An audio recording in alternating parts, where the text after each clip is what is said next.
Bradley, I feel like I need to pick on you a little bit. What's going on in the technology world, man? Talk to me. What should I be excited about? It's starting to become more real and tangible. The Apple headset that everyone keeps Yes, talking it about. really is. Yeah, yeah. Yeah, I don't know if you guys all saw the articles. Like they're starting to detail all the software that they're going to launch with the device and everything. And it's like a huge suite of apps that you would expect when you buy a Mac or an iPad or an iPhone. And I think due to that, like the one thing that was really impressive to me is they even want to make an iBooks version for the headset.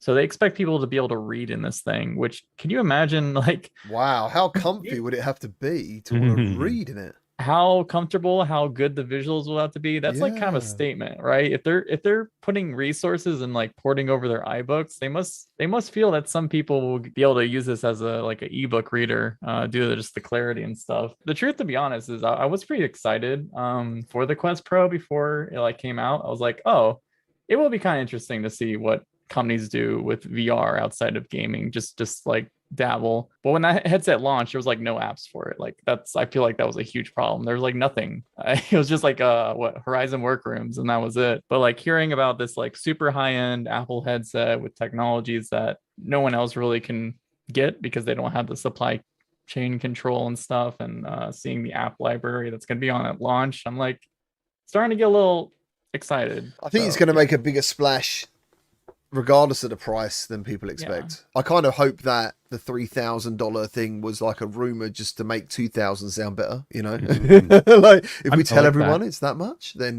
we'll, you know. I mean, I like the idea that they're putting you feel that they're putting enough behind it and they're serious enough about it that if they really do consider this to be a replacement for your iPad, I mean, think about how much would you pay then if it could be like a replacement for your iPad. I mean, there's a lot of iPads out there, and iPads are not cheap, especially the newer generation ones. So if it could be that, and it could be an AR headset and the VR or a mixed reality headset as well, I mean, I think the cost becomes more efficient. But just the fact that they really are putting themselves behind it, that where they would say one of their best-selling products, the iPad, we want this to be able to be the replacement for that.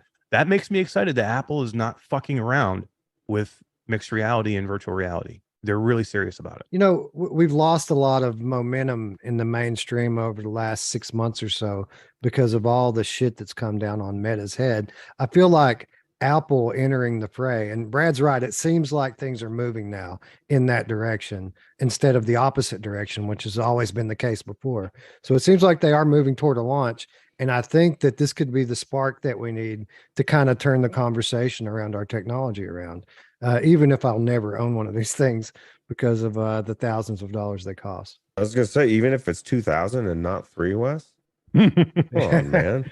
I'll Probably be not, interested but- to see about like, are any of you like Android over Apple? Is there anyone here like that? Because you always I meet. am. I can't stand Apple Oh. products. I love Oh wow. Okay. I've had Apple and I think it's shit. I think it's overpriced. But that's, I mean, for me, you know.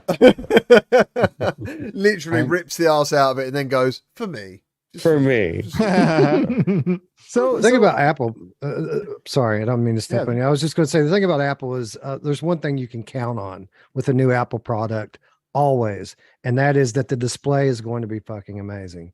And I think that will be the case with this product as well. Like if you want a curated experience and you want to grab your phone, sign in and have everything work, then you can go Apple. But if you want choice with your default apps and you don't want to use the Apple Maps app and you want it to be Google and be able to set the default or whatever the case may be, then Android just gives you more choice.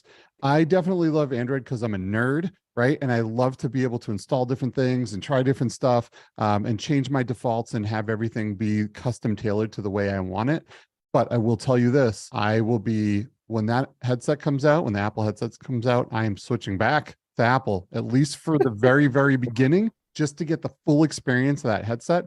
And then I'll hop back over to Android to enjoy my phone experience again. I would consider it. I'm with you. I am firmly rooted in the Android system. I have been for a long time. I don't like the iOS system. I don't understand it. I don't know it very well. But I would think about it. I would really, depending on what the functions would be, crossover between like what I could do with my phone or an iPad compared to like what I could do with the headset.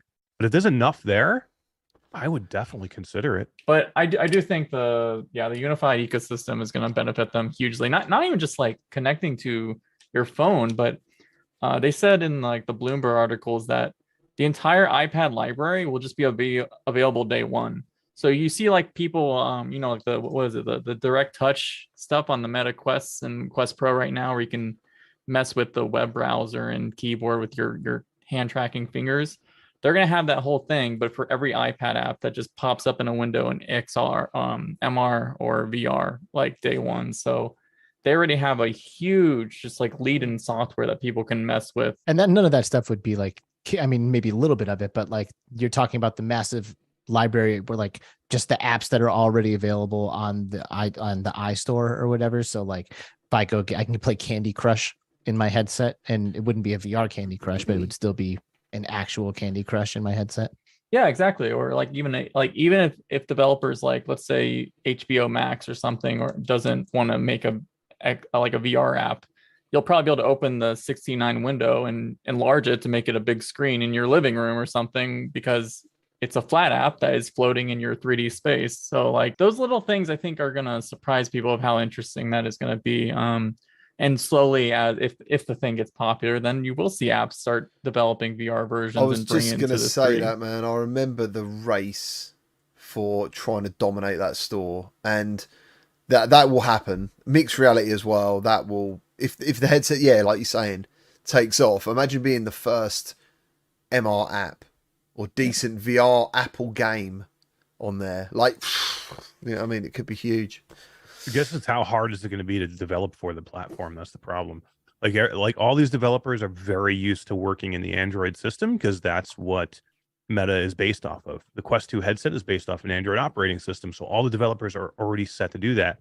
PlayStation, it's its own thing, but a lot of them are already used to working in that system. This is going to be a completely different operating system for them to develop on. How hard is that going to be? I was just for them to do. C-Storm brought up a thing, which is a crazy eye-opener, really. I'd pay $2,000 just to properly play Pokemon Go in augmented reality. That would be insane. People would go mental to play Pokemon Go in AR. I have a feeling very early on, the amount of users who bought that headset that there were not current VR users would outweigh the headsets being bought at current VR users. What do you mean? Do you mean more new people than any previous? Yeah. Exactly. That's an interesting one. I think that would be the case, because I think a lot of people are going to buy this Apple headset because it's Apple and because they got to have the newest Apple thing that don't even give two shits about VR or AR, nothing about it. I think the people like us who know about it would probably sit back and go, is this something going to be for me or not? It's not only that. You think of all the tech channels. So what I see, regardless of, even if all of us had 100, 200K in VR, I think if Apple went, who are we going to give this VR headset to do this? It would be all the tech Apple mobile people will get this. And the other people will know, like Marcus Brown or whoever else. You know what I mean? It wouldn't be, I don't think anyone VR centric would get this device, because the other side of it is these people already know about it and they're already interested in it, possibly. I got to tell you, I am definitely going to get this thing as soon as possible. Same.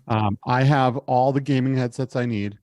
I want this for productivity. I want this for mixed reality apps. I want to be hanging out, doing something, and see my text messages come up.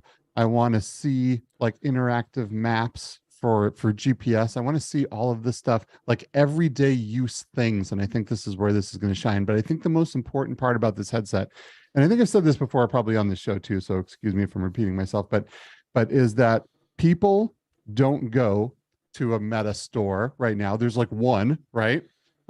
Very few people have access to it. People don't go to Target and see a Quest in a box and open it up and try it. This is a big deal because people are going to Apple stores. They're giving their Macs to the Genius Bar to fix something. They're upgrading their iPhones. They're in and out of that thing all day long. And while they're waiting, they're looking at all the new stuff. And all of these people, so many people that would never try AR or VR or any kind of spatial computing platform are going to put this thing on their face in an Apple store, and they're going to lose their minds, and they're going to see what we've all been talking about this whole time, and they're going to be opened up immediately into what VR and AR possibilities are, and they would have never even looked into it before. They know maybe some little kid down the street is in there screaming at people and shooting stuff, but there's no interest for them in that, right? They're going to put this thing on in an Apple store, and it's going to change a lot of people's lives. And I think that is a huge deal, maybe the biggest deal, even overall the software and how cool some of the MR and AR stuff is going to be, is just the fact that all of these people are going to get exposed to this. One more thing I want to add to the Apple headset in case we're about to go off. The funniest thing about the Apple headset, other than just like the success of Apple itself, and we're kind of going along those lines, is when I talk to the supply chain and I follow the supply chain stuff, the headset's not even out, it's not even announced, but everyone's already trying to build fabs to copy every piece of technology that's in it, which is very good for if you don't like Apple. It won't be that much longer, like whether a company you do like is going to try to copy it. Big example, Samsung is like going crazy right now to do their own version of the Apple headset right now. So that's great for VR then. it is. Yes, exactly. It's spurring the what- industry. It's what happened for mobile phones. It Yep. would be amazing. Damn, dude. Well, I like the sounds of that because then I could have my Android device fully tied in with my headset and like using them in tandem rather than having to be forced into an Apple ecosystem. Of course, I don't know how quickly that would happen, right? Like, I mean, when you say like not too long, like how long do those things take? You know, a year, 2 years? It's said that Samsung's moving so fast that they're trying to target next year release for their competitor. Hmm. If Apple's this year, Samsung's next year, it's not that long, really.